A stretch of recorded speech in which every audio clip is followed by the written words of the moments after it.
한 사람이 두 주인을 섬기지 못할 것이니 혹 이를 미워하며 저를 사랑하거나 혹 이를 중히 여기며 저를 경히 여김이라. 너희가 하나님과 재물을 겸하여 섬기지 못하느니라. 그러므로 내가 너희에게 이르노니 목숨을 위하여 무엇을 먹을까 무엇을 마실까 몸을 위하여 무엇을 입을까 염려하지 말라. 목숨이 음식보다 중하지 아니하며 몸이 의복보다 중하지 아니하냐. 공중의 새를 보라. 심지도 않고 거두지도 않고 창고에 모아 들이지도 아니하되 너희 천부께서는 기르시나니 너희는 이것들보다 귀하지 아니하냐. 너희 중에 누가 염려함으로 그 키를 한 자나 더할 수 있느냐. 또 너희가 어찌 의복을 위하여 염려하느냐. 들의 백합화가 어떻게 자라는가 생각하여 보라. 수고도 아니하고 길삼도 아니하느니라. 그러나 내가 너희에게 말하노니 솔로몬의 모든 영광으로도 입은 것이 이 꽃 하나만 갖지 못하였느니라. 오늘 있다가 내일 아궁이에 던지우는 덜풀도 하나님이 이렇게 입히시거든 하물며 너희일까 보냐. 믿음이 적은 자들아. 그러므로 염려하여 이르기를 무엇을 먹을까 무엇을 마실까 무엇을 입을까 하지 말라.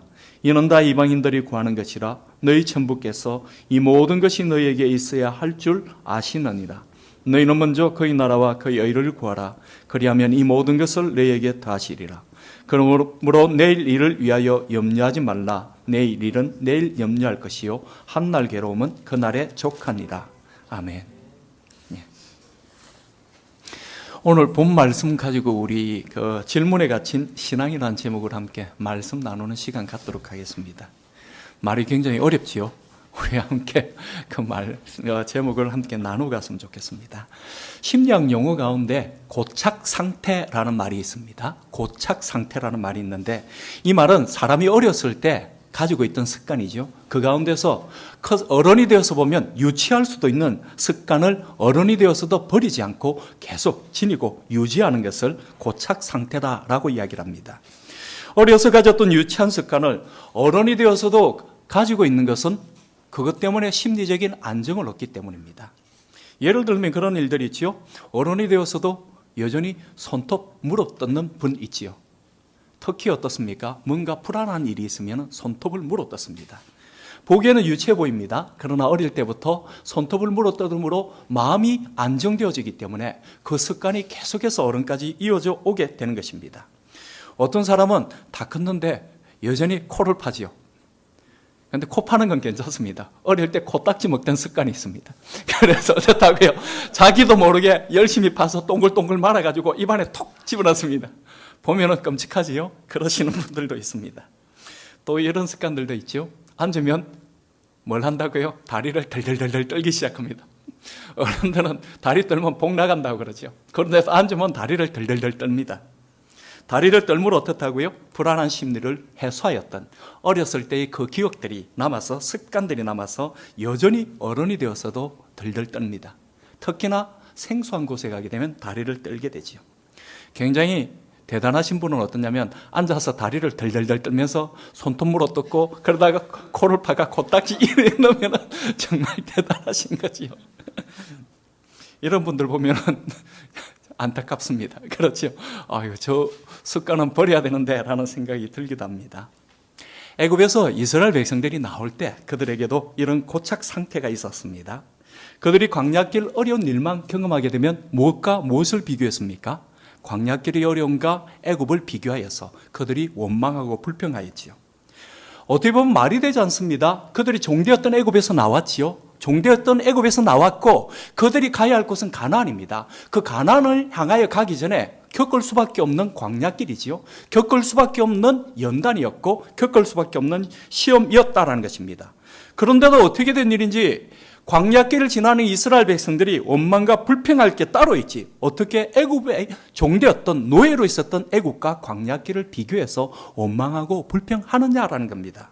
우리로서는 말이 안 된다라는 생각이 들기도 하지요. 그런데 고착 상태라는 이 심리학적인 용어를 가지고 풀어보면 이해가 되기도 합니다. 보십시오. 애굽은 노예입니다. 그러나 그럼에도 불구하고 어떻다고요? 적어도 그들의 주인이 그들을 지켜줬습니다. 적어도 적들이 쳐들어와서 자기들을 죽이겠다라는 그런 심리적인 불안, 심리적인 염려, 두려움은 없었다라는 것입니다. 광야길 나갔습니다. 아말렉에 쫓아오기도 하고 광야에는 알지 못하는 여러 가지 짐승들도 있고 여러 가지 두려워해야 될 여러 가지 불안의 요소들이 있을 수밖에 없습니다. 또 먹어야 될 것, 마셔야 될 것 아무것도 없습니다. 먹어야 될 것, 마셔야 될 것 적어도 애굽에서는 주인들이 공급해 줬습니다. 그런데 광야길에서 만나는 그 생소한 두려움들 생각하게 되면 적어도 어떻다고요? 애굽에서는 이렇지 않았는데 라는 고착 상태, 그 옛날의 습관들이 그대로 나와서 그들은 원망하고 불평하게 된다라는 것입니다. 벗어나야 될 애굽이지요. 내려놓아야 될 애굽입니다. 그리고 잊어버려야 될 애굽인데 오히려 어떻게 된 일인지 심리적 안정을 위해서 자기들의 심리적인 안정의 근거로 오히려 애굽을 내세우며 그들이 겪고 이기며 극복해야 될 광야를 원망과 불평의 대상으로만 생각하며 여기더라라는 것입니다. 정말 아이러니하지요? 아이러니하지요? 그런데 우리들의 모습은 어떻겠습니까? 우리들은 그러지 않을까요? 우리들 역시 이런 모습들 왕왕 있을 수도 있습니다. 어떤 한 자매의 이야기입니다. 이 자매는 아버지가 굉장히 폭력적인 분입니다. 어려서부터 어머니가 맞기도 하고 자기도 맞고 오빠도 맞으면서 컸습니다. 그러면서 그 아버지의 폭력이 지긋지긋했습니다. 나는 나중에 커서 결혼할 나이가 되면 절대로 아버지 같은 사람하고 결혼하지 않겠다. 다짐을 합니다. 그렇겠죠? 당연히 그럽니다. 그렇게 해서 결혼할 나이가 되었습니다. 결혼할 상대편을 고르는데 고르고 골라서 자기가 마음에 맞는 상대를 데리고 왔습니다. 데리고 왔는데 와서 보니 어떻다고요? 아버지 비슷하게 폭력적인 성향을 갖는 청년이더라는 겁니다. 이 자매만 모릅니다. 주변의 사람들이 볼 때는 야, 저 형제 결혼하면 마누라 두들겨 패겠다라는 생각이 듭니다. 그런데도 이 자매는 모릅니다. 왜 그렇습니까? 이 자매가 막상 결혼을 하려고 하니 결혼이라는 새로운 세상에 들어가는데 자기에겐 불안한 마음, 두려운 마음이 있었던 겁니다. 그런데 어떻다고요? 자기의 아버지가 자기를 향하여 폭력을 휘두르긴 했지만 그러나 그 아버지의 밑에 있으면서 누렸던 심리적인 안정도 있었다는 겁니다. 새로운 세상에 들어가려고 보니까 어떻다고요? 새로운 상대와 결혼하려고 보니까 자기 아버지에게 누렸던 그 심리적인 안정을 오히려 아버지와 비슷한 형제를 통해서 만들고 누리길 원하였다라는 것입니다. 그래서 자기가 피하고자 하는 덫에 오히려 갇히는 것이 인간의 모습이기도 합니다. 그렇죠? 심리적인 고착 상태 가운데 우리가 벗어나야 될 부분들을 벗어나지 못하면 이러한 잘못을 범할 수 있다는 겁니다. 아무런 대책 없이 평생 돈을 낭비하며 써버리기만 하는, 생기기만 하면 족족 써버리기만 하는 부모 밑에 자랐습니다. 그런데 나중에 크고 나서 자기가 불안한 마음, 힘든 마음만 있으면 어떻게 한다고요? 있는 돈 가지고 쓰기 시작합니다. 자기는 그런 부모님 때문에 가난이 지긋지긋하다. 나는 그렇게 살지 말아야지 라고 생각을 했는데 크고 나서 자기 역시 어떻다고요? 힘겨운 일을 겪게 되면 예전의 그 모습들, 부모가 그 돈을 쓰면서 누렸던 심리적인 안정을 자기도 여전히 갈구하고 그렇게 살아가는 모습 보이더라라는 것입니다. 이러한 모습들이 우리들의 신앙 가운데도 있지요. 우리들의 신앙 가운데도 얼마든지 있습니다. 어떤 형제, 어떤 자매들이 유학을 왔습니다. 유학을 왔고 열심히 공부를 합니다. 유학을 왔을 때 어떤 생각을 갖습니까? 하나님께서 나를 미국에 보내셨다. 철석 같은 믿음을 가지고 미국으로 옵니다. 졸업 때가 가까이 오게 되죠. 굉장히 불안해집니다. 한국에서는 졸업하면 다 되는 줄 알았습니다. 그런데 와서 보니 졸업해가 다 되는 것이 아닙니다. 졸업하기만 하면 다 될 줄 알았는데 막상 졸업 가까이 오게 되니까 졸업이 전부가 아니구나 두렵습니다. 그리고 불안한 마음 갖게 됩니다. 그러다 보니 마음의 안정을 구하게 되죠. 그러니 어디로 간다고요? 앞을 향하여 부딪히기보다는 그건 두려운 일이니 뒤로 돌아가서 자기가 안정을 누렸던 예전으로 돌아가려고 합니다. 그래서 이런 분들 기도 제목 내놓습니다. 어떻게 기도 제목 내놓습니까? 졸업도 안 했습니다. 아직 졸업도 안 했어요. 졸업을 하려면 여러 달이 남았습니다. 그런데 내어놓는 기도 제목이 뭐라고요? 한국에 돌아가는 것이 하나님 뜻입니까? 그걸 묻고 있습니다. 아직 졸업도 안 했어요. 아직 학기도 다 마쳤습니다. 그런데 기도 제목이 뭐라고요? 한국으로 돌아가는 것이 하나님의 뜻입니까? 아직 부딪히지도 않았는데 자기의 불안 때문에 자기가 심리적인 안정을 얻기 위해서 내어놓는 기도의 제목들도 그렇다라는 것입니다. 여기 나와 있는 것이 하나님 뜻입니까? 한국 돌아가는 것이 하나님 뜻입니까? 묻습니다. 여러분, 하나님 뜻 어디 있습니까? 물어볼 필요 없지요? 물어볼 필요가 없습니다. 이렇게 기도하시는 분들은 뭘 노리기 때문입니까? 내가 그래서 졸업하고 나서 뭔가 되지 않다 하더라도 한국 돌아가더라도 나는 하나님 뜻으로 돌아왔다라는 자기의 심리적인 안정을 얻기 위해서 그러는 겁니다. 자기 심리적인 안정을 위해서 기도하고 질문하는 성도들이 있습니다. 자기 자신의 심리적인 안정을 위해서 오히려 그 질문 속에 갇혀서 꼼짝달싹 못하는 성도들도 있습니다. 오늘 본문에 주님께서는 이런 성도들을 향하여서 정말 날카로운 비판의 말씀을 던져주시고 그것도 거듭해서 두 번이나 반복해서 우리들에게 분명하게 말씀하여 주고 계십니다.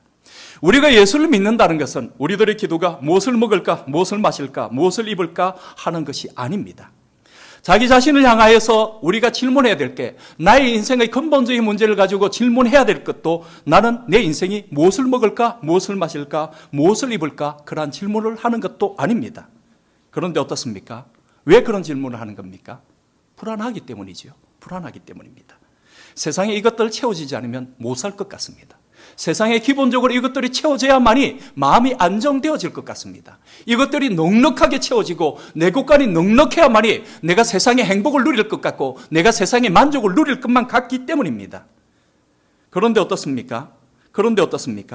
그러니 우리 모두가 예수 그리스도를 믿고 나서도 우리가 드리는 기도는 세상적인 것과는 변함이 없는 경우들이 있다는 것입니다. 주님께서는 말씀하시지요. 이 모든 것 다 이방인이 구하는 것이다. 분명하게 말씀하십니다. 이방인이 구하는 것이다. 말씀하십니다. 이방인이란 말은 하나님이 없는 자라는 말입니다. 하나님이 없는 자들이 구하는 것이다 라고 말씀하십니다. 하나님이 없는 자들은 생각을 합니다. 오늘 본 말씀 25절 보십시오. 목숨을 위하여 라고 이야기를 합니다. 내가 무엇을 먹고 무엇을 마시고 무엇을 입을까, 이것이 없으면 내 목숨이 끊어지는 불안 속에서 나는 염려하고 있다라는 것입니다. 그러나 그것마저도 주님께서는 이방인이 하는 것이다 말씀을 하십니다. 예수님께서는 뭘 말씀하십니까? 우리들이 주님 앞에 내어놓아야 될 기도의 제목들은 우리들의 심리적인 안정을 위해서 내어놓는 것 아니다 말씀을 하십니다. 이 말은 다시금 우리들에게 뭘 말씀하시는 겁니까? 무엇을 먹을까, 무엇을 마실까, 무엇을 입을까, 이 기도에는 누가 계시지 않는다고요? 하나님 안 계십니다. 이방인, 하나님이 없는 자들입니다. 우리가 이방인들이 기도드리는 그 기도를 붙들고 하나님 앞에 나와서 하나님 먹을 것 주십시오, 입을 것 주십시오, 그리고 마실 것 주십시오, 여기에만 붙들려서 우리가 살아간다면 그 기도에 누가 계시지 않는다고요? 하나님이 계시지 않는다. 주님께서는 단정하여 우리들에게 말씀하고 있습니다. 우리가 하나님께 내어놓아야 될 기도의 제목들은 이것이 아니다라는 것입니다. 이런 기도를 드리는 자들의 잘못은 여기에 있지요. 성경은 우리들에게 우리들의 삶의 안정은 누구로부터 온다라고 말씀합니까? 우리들의 목숨은 먹을 것, 마실 것, 입을 것에서 오는 것이 아니라 누구로부터 온다고요? 하나님께로부터 옵니다. 그래서 24절은 뭐라고요? 두 주인을 겸하여 섬길 수 없다라고 이야기를 합니다. 주인으로부터 안정됨을 누리지요. 주인으로부터 보호를 받습니다. 우리가 보호를 받아야 될 우리들의 주인은 결코 물질이 아니다라는 것입니다. 누구라고요? 하나님이시다라고 말씀하고 계시는 것입니다. 오늘 성경은 분명하게 이야기를 합니다. 무엇을 먹을까? 무엇을 마실까? 무엇을 입을까? 우리가 드려야 될 기도의 제목이 아닙니다. 우리가 주님 앞에 나와서 기도해야 될 것은 내가 내 삶을 통해서 하나님의 나라를 어떻게 확장시켜 나가고 하나님의 나라와 그의 의를 위해서 내가 무엇을 해야 됩니까? 이것이 우리들의 기도의 제목이 되어야 한다는 겁니다.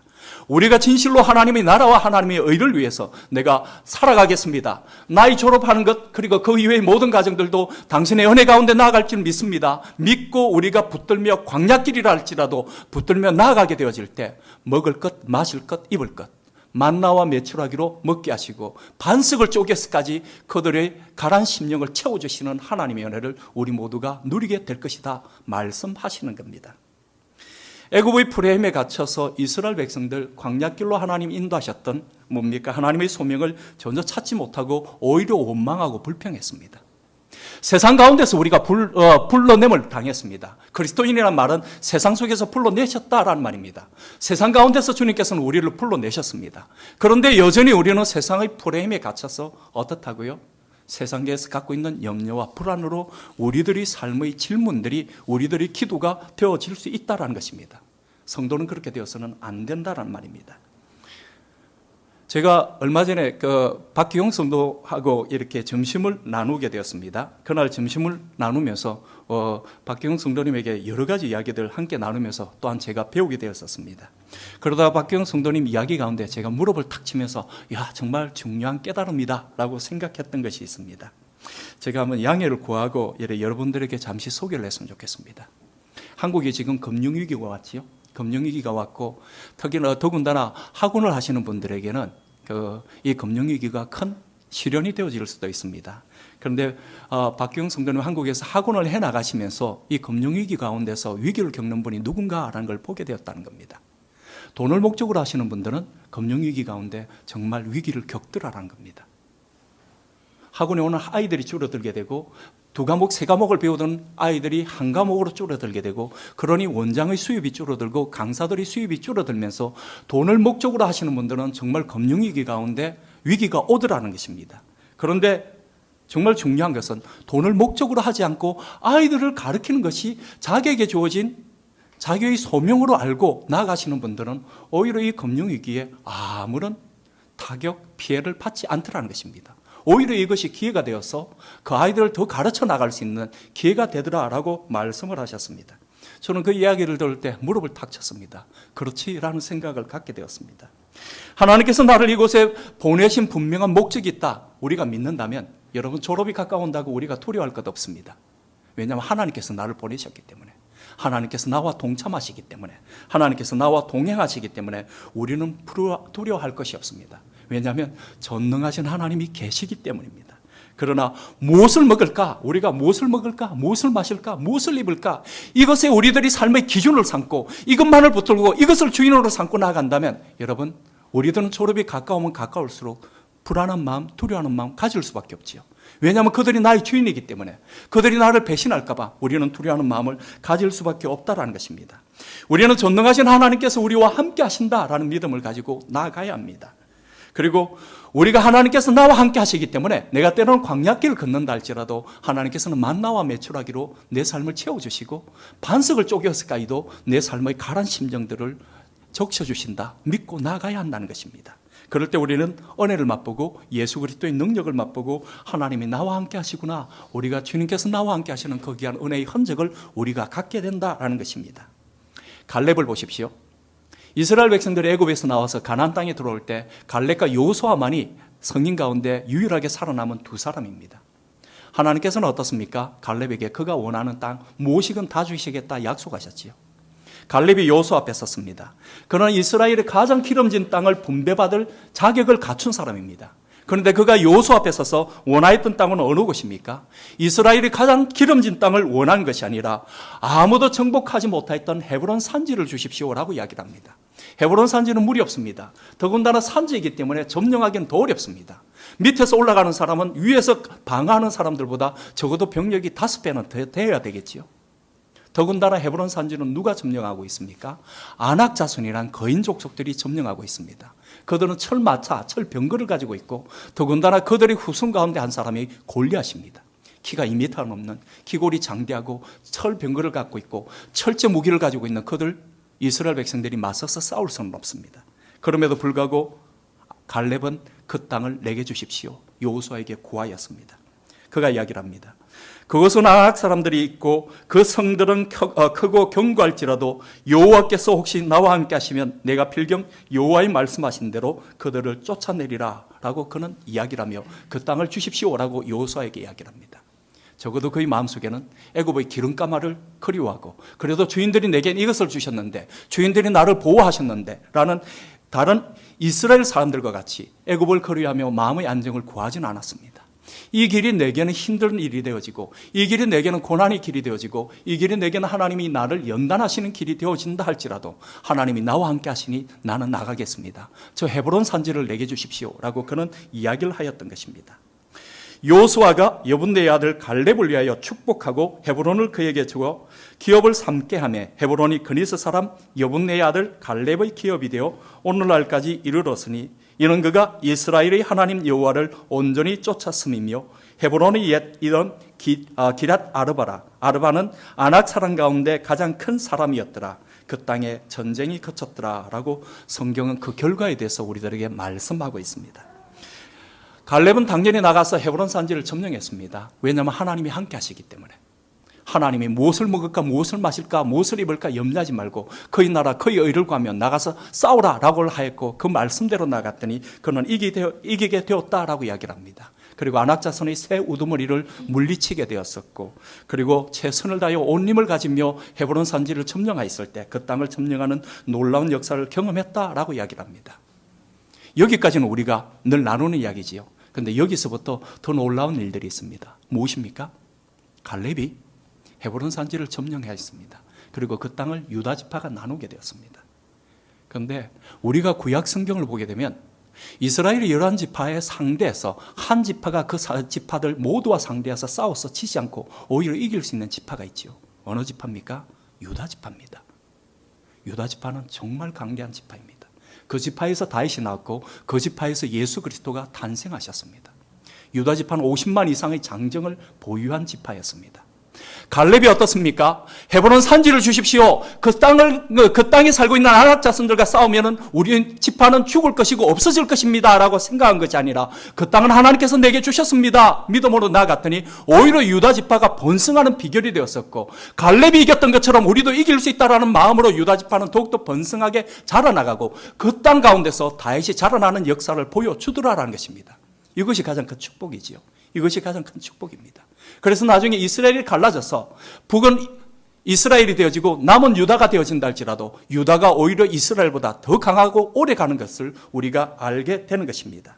오히려 어떻습니까? 블레셋과 함께 있었던 단 지파의 경우에는 블레셋과 공존을 모색하다가 나중에는 저 북쪽으로 올라가고 그리고는 사라져 버렸습니다. 싸워서 치하라, 무엇을 먹을까, 무엇을 마실까, 무엇을 입을까 생각하며 거기에 인생의 기준을 두지 않고 하나님의 나라, 하나님의 의, 하나님 말씀 기준을 두면서 나아갔었을 때 오히려 그들이 번성하는 놀라운 역사를 경험하게 되었다라고 말씀하고 있습니다. 성도 여러분, 우리가 하나님께 구한다고 모든 것이 다 기도가 되는 건 아닙니다. 그렇죠? 내가 심리적인 안정을 구하기 위해서, 내가 내 것을 구하기 위해서 하나님께 내어놓는다면 그것은 우리가 하나님께 드려야 될 기도가 될 수는 없는 겁니다. 내 마음 편해진다고 세상적인 기도로 하나님 앞에 내어놓을 수는 없는 겁니다. 오늘 이 자리에 함께하는 우리 모두가 진정 하나님 앞에 내어놓아야 될 기도의 제목은 하나님의 나라와 의를 구하는 기도가 되어야 됩니다. 내가 무엇을 먹을까, 무엇을 마실까, 무엇을 입을까, 내 불안 들어주십시오라고 하나님을 그렇게 할 수는 없습니다. 성경에서 주님께서는 분명히 말씀하십니다. 이방인들이 구하는 것이고 그 기도에는 하나님 계시지 않는다, 우리에게 말씀하고 있습니다. 예수님이 이 땅에 오셔서 하셨던 가장 큰 사역은 바로 이런 우리들의 고정관념을 깨트리는 것입니다. 주님께서는 비유로 말씀하셨던 많은 비유들 가운데 나오지요. 천국을 무엇에 비유합니까? 밭에 감춘 보물과 같다라고 이야기를 합니다. 이스라엘에 널려있는 게 밭이지요. 널려있는 게 밭입니다. 어떻게 밭에 보물이 감춰져 있습니까? 이건 비상식적입니다. 이건 말이 안 되는 이야기입니다. 그렇죠? 보편적이지 못한 이야기고 우스운 이야기고 어느 누구도 쉽게 받아들일 수 없는 이야기입니다. 어느 날 밭에 가봤더니 그 밭에 금덩어리가 감춰져 있더라. 여러분, 그거는 해 토픽에 나올 이야기지요. 전 세계에서 한 번 일어날까 말까 하는 그런 이야기다라는 것입니다. 너무도 특별한 케이스입니다. 더군다나 나아가서는 그 밭에 감추인 보물이 어떻다고요? 천국이다. 그렇게 주님께서는 말씀하셨습니다. 사람들이 들으면 분명히 우스운 이야기입니다. 그런데 이상한 것은 아무것도 없을 것 같은 밭에 보물이 감춰졌다, 주님 말씀하시고, 밭에 감춰진 그 보물이 천국과 같은데 지혜로운 자는 가서 그 밭에서 보물을 찾고 그리고 나아가서는 자기의 온 재산을 팔아서 그 밭을 사서 그 보물의 주인이 되었다, 우리에게 말씀을 하고 있습니다. 주님께서는 밭에 아무것도 없다라고 생각하는 우리들의 고정관념을 깨뜨리기를 원하고 계십니다. 저 평범한 밭에 감춘 보물이 있고 그리고 거기서 발견된 보물이 바로 천국이구나, 우리들에게 말씀하기를 원합니다. 평범한 목수의 아들이신 예수 그리스도가 하나님의 아들이시고 하나님의 아들이신 예수 그리스도가 우리들의 구세주이시구나, 그가 십자가에 못 박혀 돌아가시고 그리고 또한 부활하심으로 말미암아서 우리들에게 영생을 허락하여 주셨구나, 우리가 상식적으로 받아들일 수 없는 이 일들을 주님께서는 우리들의 고정관념을 깨트리며 받아들이라 말씀하고 계십니다. 믿음을 겨자씨에 비유하고 있죠. 여러분, 솔직히 말이 안 됩니다. 믿음이 살아있는데 겨자씨만큼 작다, 여러분 말이 안 되지요? 살아있으면 생명력입니다. 그렇죠? 생명력입니다. 생명력의 힘은 호흡입니다. 여러분, 겨자씨 보셨습니까? 이 손톱만큼도 안 됩니다. 정말 작습니다. 그 겨자씨에 무슨 생명력이 보입니까? 생명력은 호흡인데 호흡은 심장의 두근거림이 있어야 됩니다. 여러분, 겨자씨만큼 그 작은 것에는 호흡이나 심장의 두근거림 이런 건 발견할 수가 없습니다. 그런데 예수님께서는 우리가 볼 땐 도저히 비교가 안 될 것처럼 믿음이 사람만 있으면 겨자씨만큼 작다고 할지라라고 우리들에게 말씀을 하고 있습니다. 믿음의 생명을 겨자씨에 비유하고 있습니다. 이 말씀 뭘 말씀하시는 겁니까? 때로는 우리가 세상 가운데 정말 미미한 존재가 될 수도 있습니다. 우리들이 생명력을 보여야 되는데 우리들이 호흡이 없는 것 같습니다. 세상 사람들이 우리들 곁에 와도 우리가 숨 쉬는 소리가 들리지 않는 것 같습니다. 우리들이 심장이 뛰는 것 같지가 않습니다. 우리들의 존재가 너무도 미미하여서 저 사람이 존재하는가, 그 존재감이 없어 보일 때도 있다라는 것입니다. 그러니 사람들이 볼 때는 우리들을 무시할 수도 있고 저 사람은 아무것도 아니다, 우리들을 향해서 아무렇지도 않게 취급할 수도 있습니다. 그런데 어떻다고요? 훑으면 날아갈 것 같은 우리들의 존재가 밭에 심겨졌습니다. 그랬더니 정말 아무것도 아닐 것 같은 겨자씨만큼 작은 존재, 그 생명의 호흡이 없고 그리고 그 생명의 두근거림이 없을 것 같은 우리들의 존재들이 밭 가운데 심겨졌더니 자라는데 믿음의 인내와 그리고 어떻습니까? 예수 그리스도의 보살핌 가운데 자라나기 시작하는데 큰 나무가 되어서 새들이 와서 둥지를 틀 만큼 커다란 나무로 자라나더라라는 것입니다. 후 불면 날아가 버릴 것 같은 존재가 어떻다고요? 온갖 새들이 둥지를 크는 큰 나무가 되었다라고 우리들에게 말씀하고 있습니다. 여리고 성의 거지 소경 바디메오가 있습니다. 거지의 소경입니다. 평생 그가 자기의 악연을, 자기의 업보를 벗어날 수는 없습니다. 불교적인 용어로 그렇죠. 벗어날 수는 없는 존재입니다. 그런데 그가 예수가 여리고성에 오신다라는 이야기를 들었습니다. 자기의 고정관념을 깨뜨렸습니다. 나는 이렇게밖에 살 수 없어 라고 생각하지 않고 예수를 부르기 시작했습니다. 예수님께서 그를 부르셨을 때 그가 예수 그리스도를 통하여서 눈을 뜨게 되고 그 인생의 새로운 일들을 경험하게 되었었습니다. 같은 여리고성의 삭개오는 세리장입니다. 로마를 대신해서 유대인들에게 세금을 징수하지요. 100원을 드려야 될 걸 200원을 해서 100원을 자기가 가질 수 있는 그런 세리장이었었습니다. 그런데 어떻습니까? 이 사람은 유대인들에게는 존경과는 전혀 거리가 멉니다. 사람들에게 삿대질 당하고 사람들에게 욕지거리를 당하는 사람이고 없을 때는 사람들이 매국노라고 욕을 하는 사람입니다. 그런데 이 사람이 예수를 만나고자 합니다. 키가 작아서 뽕나무 위로 올라갔습니다. 존경과는 전혀 거리가 없는 그가 예수 그리스도를 만나고 나서는 그 인생이 완전히 바뀌어버렸습니다. 그는 자기가 세리장 하던 일들을 그만두고 전성에 의하면 예수 그리스도를 전하는 목회자가 되었는데 여리고성의 목회자로 있다가 순교를 당했다라고 이야기를 합니다. 벌레 보듯이 보여지던 인물이 가장 존경받는 신앙인이 되었다라고 말씀하고 있습니다. 베사다 들녘에 남자 장정만 5천 명이 모였습니다. 천천히 2만 명이 될지도 모르겠습니다. 아침부터 많은 사람들이 예수님을 따라다니며 말씀을 들었었고 이제는 오후 해가 뉘엿뉘엿 질려갑니다. 그들이 배가 고팠습니다. 무엇을 먹여야 될지 모릅니다. 제자들에게 주님께서 너희들이 먹이라 라고 말씀하시자 그들이 계산을 합니다. 주님이 이러려면 200데나리온 정도쯤 있어야 됩니다. 계산이 분주해지기 시작합니다. 200데나리온 정도쯤 있어야 되는데 이 200데나리온은 돈만 있어야 되는 것 아닙니다. 어디 가서 빵집 만나야 되는데 빵집도 한 군데는 되지 않을 것 같고 2만 명 먹이려면 적어도 한 100군데 정도쯤 빵집을 가야 되겠고 100군데의 빵집이 여기 있을지 모르겠다. 여러 가지 계산을 되기 시작합니다. 그런데 어떻습니까? 주님께서는 이 모든 고정관념을 깨뜨리시고 소년이 가지고 온 오병이요 조그마한 도시락 보자기 하나에 주님 축복의 기도를 드리시자 그들 모두가 다 먹고도 12강조리를 남겼다 말씀하고 있습니다.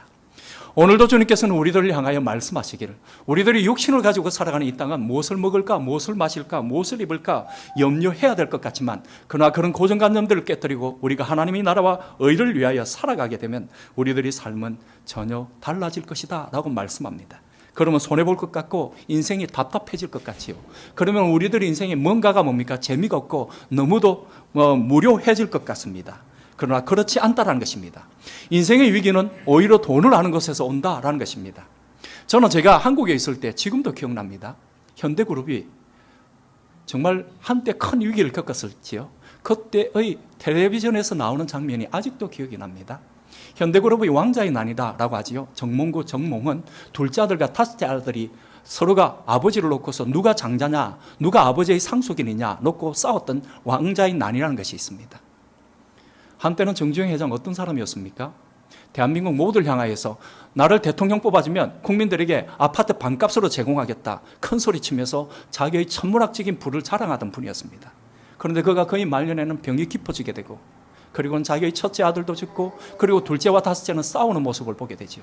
병 깊은 그 당시에 그는 그 아들들에 의해서 거의 강제로 나아가 기자회견장에 나와서 결국에는 자기와 자기 아들들이 동반 퇴진합니다 라고 하는 굴욕적인 모습을 온 국민들에게 보여줘야만 했습니다. 그리고 얼마 뒤에 그분은 돌아가셨습니다. 돌아가셨을 때 저는 그분이 행복했다라는 생각 갖지 않습니다. 물질을 주인 삼고 나아갔었을 때 오히려 그 마음속에는 오히려 깊은 해안이 있었을 것이다 라는 생각을 갖게 됩니다. 우리는 생각을 하지요. 너희 십자가를 지고 나를 따르라 하는 주님의 말씀, 우리들에겐 힘겨운 일인 것 같습니다. 불행인 것 같다라는 생각을 갖게 됩니다. 우리들의 신앙은 예수가 십자가를 지시고 예수가 십자가를 지심으로 말미암아서 우리에게 좋은 것 주십시오라고 생각하고 그렇게 믿고 나가길 원하는데, 예수님께서는 너희 몫의 십자가를 지고 나를 따르라 라고 말씀을 하십니다. 그러나 그것이 불행일 것 같은데, 그런데 그렇지가 않지요. 그것이 구원이고 능력입니다. 왜냐하면 우리들 자신이 십자가에 못 박을 때 우리들이 세상에 갖게 되는 욕심들을 못 받게 됩니다. 우리가 세상에서 받게는 유혹들을 못 받게 되어지고, 우리가 세상에서 추구했던 명예와 권력과 물질에 대한 성공의 집착들을 우리는 못 받게 되어집니다. 그래서 우리들이 추구해야 될 삶이 본질적으로 이것이 아니구나라는 것을 우리가 알게 되는 것이죠. 인생의 본질은 예수 그리스도의 십자가에 우리들 자신을 다시 한번 십자가에 못 박으로 말미암아서 우리들이 본질적으로 추구해야 될 것이 무엇인가를 깨닫게 된다는 것을 말씀하고 있는 것입니다. 성경은 우리들이 가지고 있는 숱한 고정관념들을 깨뜨리고 우리들을 향하여서 너희들이 그 고정관념 속에서 심리적인 안정을 누리고자 하는 인간적인 생각들을 내려놓고 진정으로 너희들이 구해야 될 것, 진정으로 너희들이 기도해야 될 것이 무엇인가를 분명히 알아야 된다 말씀하고 있습니다. 여러분 보십시오. 기도하면 안 돼 라고 성경은 말씀하시는 것이 아니라 기도하면 된다 우리에게 말씀을 하십니다.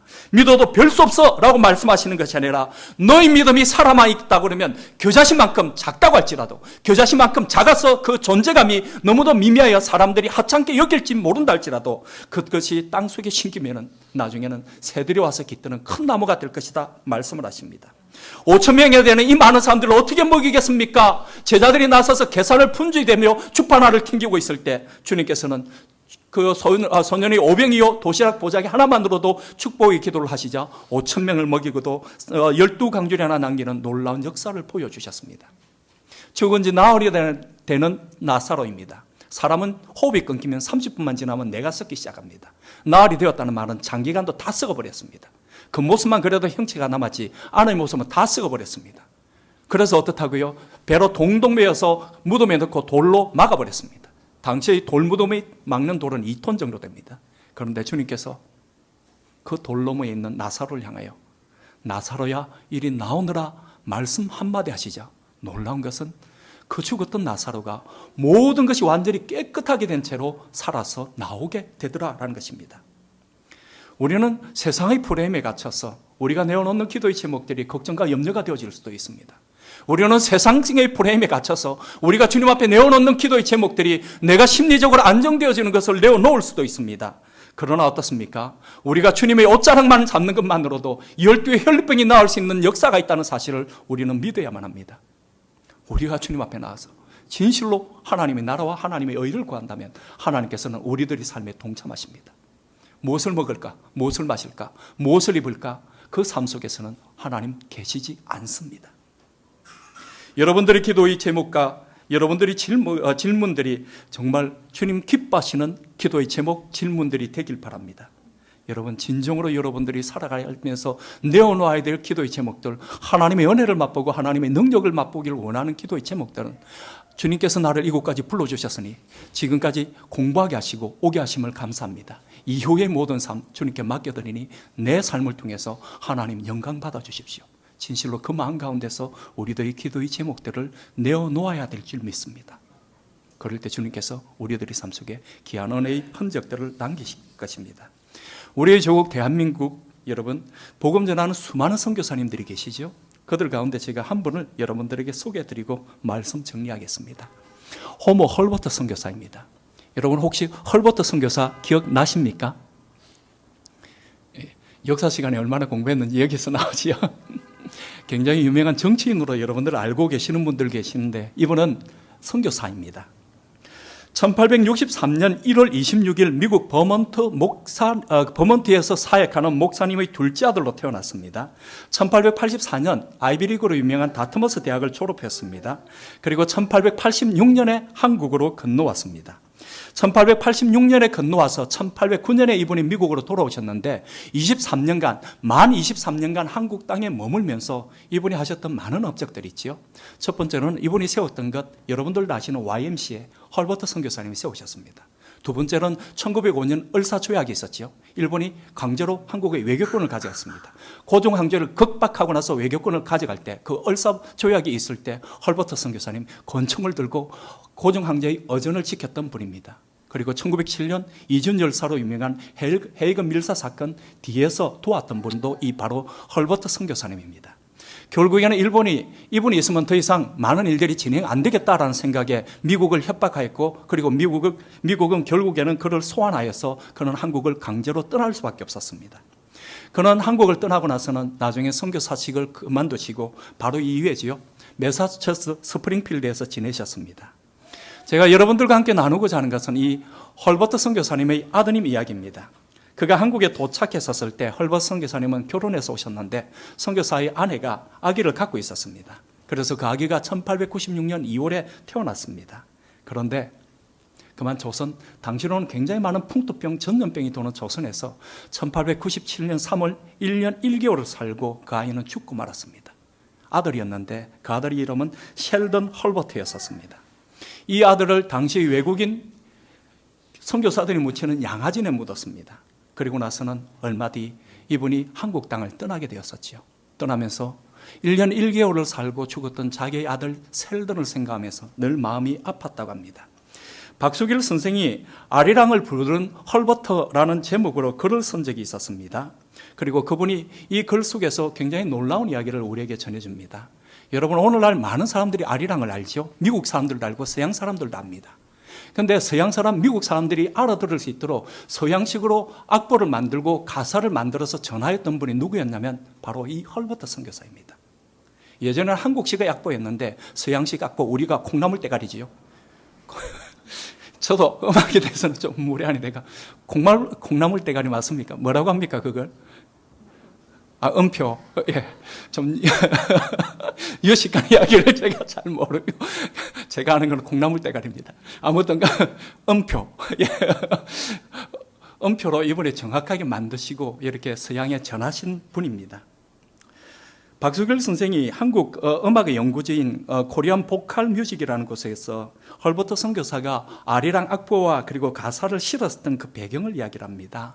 그가 이야기하기를 1896년 2월 태어난 헐버트 선교사의 아들이 생후 1년 만에 죽게 되어지자 이 아들에 대한 사무치는 마음이 한국인의 마음과 같아서 그는 아리랑을 미국 영어로 옮기게 되고 그리고 악보를 만들었다라고 이야기를 합니다. 아리랑 아라리요 아리랑 고개를 넘어간다. 나를 버리고 가시던 님은 심리도 못 가서 발병난다. 이 애절한 가사를 그는 자기의 아들이 생각날 때마다 영어로 허밍을 하며 늘 불렀다라고 이야기를 합니다. 매사추세츠 스프링필드에 은퇴한 선교사로 사시면서 그는 조선 땅을 그리워하면서 날마다 이 아리랑을 불렀다라고 합니다. 더군다나 이 조선 광복을 위하여 그렇게 노력을 하시고 자기의 사랑하는 아들이 묻혀있는 땅이기도 합니다. 그러다 드디어 1949년 한국의 정부가 세워지고 초대 대통령 이승만 대통령이 이분을 국빈 자격으로 초청을 하였습니다. 그런데 이때 헐버트 선교사의 나이가 86세였습니다. 당시에는 미국에서 한국으로 오는 게 지금처럼 13시간 아니지요. 며칠에 걸쳐서 와야만 합니다. 그래서 86세의 쇠약한 몸으로는 한국 가시면 죽을 수 있습니다. 의사들이 만류했습니다. 그러나 헐버트 선교사, 당신의 아들이 묻혀있고 당신이 그렇게 꿈에도 그리던 조선 땅을 바라보면서 다시 한번 그곳에 가고 싶습니다 라고 오셨습니다. 그리고는 오시고 나서는 결국에는 그 요독 때문에 1949년 8월 5일에 이분은 서울 위생병원에서 별세하고 소천하시고 말았습니다.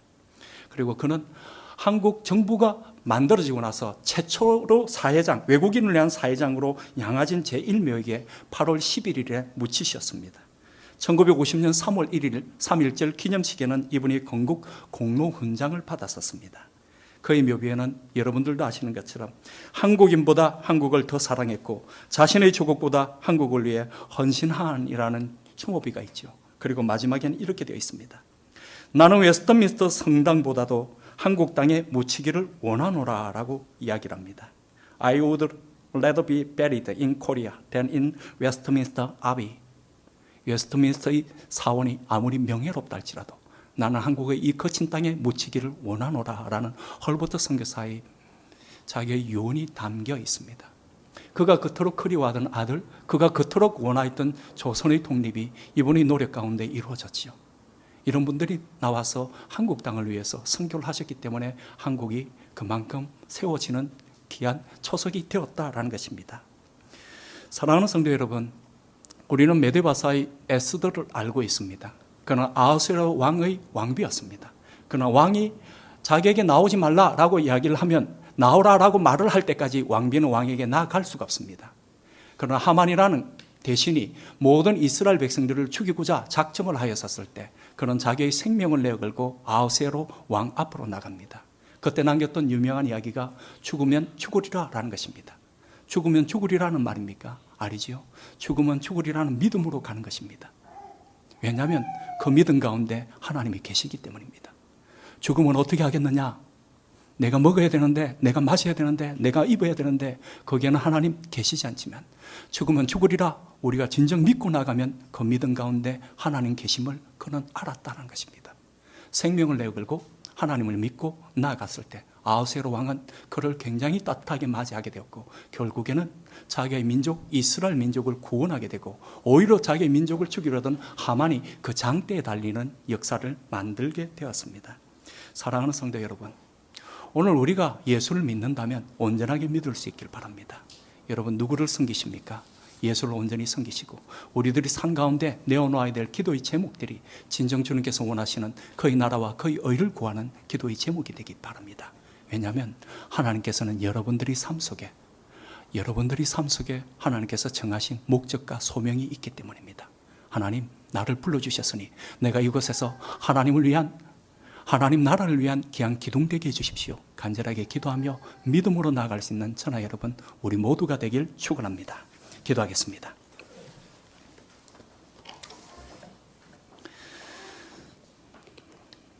사랑의 주님, 행복한 교회 성도들, 어리석은 질문, 어리석은 기도에 갇혀서 하나님이 없는 곳 속에서 하나님을 찾는 어리석은 자 되지 않게 하여 주시옵소서. 진정 하나님께서 기뻐하시고 하나님 원하시는 기도의 제목들을 내어놓고 온전한 믿음으로 나아갈 수 있는 우리 모두가 되게 하여 주시옵소서. 인도하여 주실 미사옵고 감사드리며 예수님 이름 받들어 기도드립니다. 아멘. 찬송